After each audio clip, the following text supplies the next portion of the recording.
You know, a lot of directors these days not only have a signature look to their films, but they also have a pool of actors that they like to work with all the time. Wes Anderson has pops of reds, oranges, and yellows, and everything's better with a little Bill Murray. Tim Burton actually hates most colors, maybe except red, and certainly has no problem casting Johnny Depp or whoever he happens to be sleeping with. And of course, David Fincher adds a little mystery, a little grim ambiance with his green washes, and you pair that up with Brad Pitt, and you've got a winning combination. It's strange to think about the projects that could have been, because Fincher reportedly turned down Catch Me If You Can, Batman Begins, and Spider-Man. Can you imagine?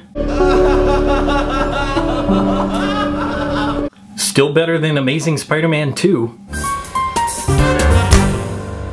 Fincher has one of the most amazing bags of tricks when it comes to cinema, and yet no one would dare call this man gimmicky. The man gravitates towards damaged protagonists. He loves playing with narration. He deals in enigmas, details, and darkness. And not since Serling or Hitchcock has a filmmaker been so successful with twists. If anyone says M. Night Shyamalan, I'm never speaking to you again. Much like most of the actors Shyamalan has worked with. Gone Girl is a film that I believe a lot of people will talk about, and even if you've read the book, supposedly there are still a few twists in it that you won't expect. Me? Oh no, I didn't read the book. You all remember the real school motto, a movie's a book you don't have to work for. So because I don't want to give any plot points away, what I want to talk about is why this film was such a perfect fit for Fincher, and why he was so successful when making it. Welcome to Fincher 101. First, the narrative. I'm not sure how much the screenplay and the book differentiate, but considering that Gillian Flynn wrote both,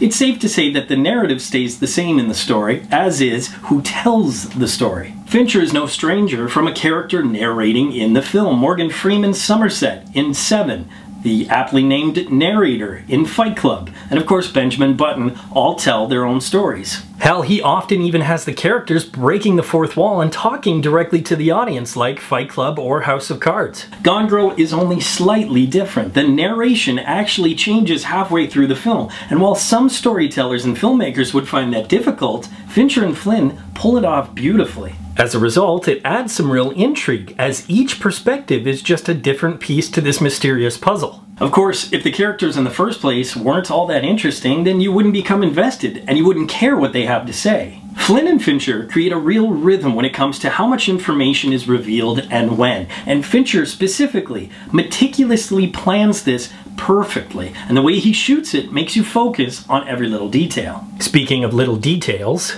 no, I'm not talking about the full frontal nudity of NPH or Ben Affleck. Wait, does that mean in the same movie I saw Nightwing and Batman's oh my god, my childhood. But let's look at bigger things. Fincher has consistently assembled some great ensemble casts full of up-and-comers, Hollywood A-listers, and some fantastic character actors. But if you told me he was going to release a film with Neil Patrick Harris, Ben Affleck, Tyler Perry, and Patrick Fugit, I wouldn't know what to think. Other than the kid from Almost Famous is still alive? Once again though, every actor in this cast plays their part beautifully, and it's really refreshing to see an entire cast who is clearly all on the same page. That's what great direction is all about. While you do have to give credit to Flynn for creating such layered characters, as I mentioned before, Fincher is no stranger to damaged protagonists, and as a result, it adds such realism to every single character that you become invested in every single one. Ben Affleck can play both victim and suspect at the same time. Neil Patrick Harris can play both hurt and creepy. And Tyler Perry can play something I've never seen from him. A man? I have to give particular praise to Neil Patrick Harris, Tyler Perry, and Rosamund Pike because they all turned in performances that I would have never seen coming from them. And I wish I could tell you more about their roles without giving anything away.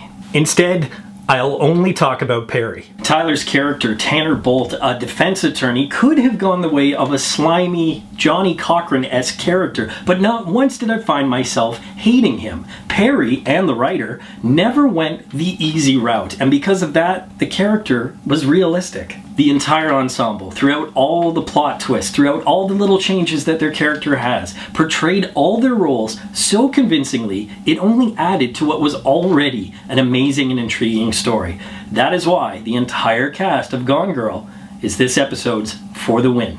Again though, you've got to give credit to Flynn and her script. I really wouldn't be surprised if she's nominated for an Oscar. There is such a great balance to this film. There's humor in the darkness, there are broad strokes but tiny details, and as I mentioned before, every character is a dichotomy. For a director like Fincher, who deals in dichotomy, who deals in mystery, and yes, who deals in not-so-happy endings, to up his game even further garners the comparison that this director has reached Hitchcockian levels of brilliance. And that's not to take anything away from Fincher. He's his own filmmaker, and he's definitely an auteur. But Gone Girl is a masterclass of mystery. It is shot beautifully, it is acted superbly. Atticus Ross and Trent Reznor once again add just enough of an eerie score to make this not only one of the best films of the year, but arguably one of the best films I've ever seen.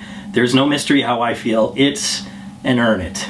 Poll question, what is your favorite David Fincher film? As always, leave your answers in the comment section below. But until next time, school's out.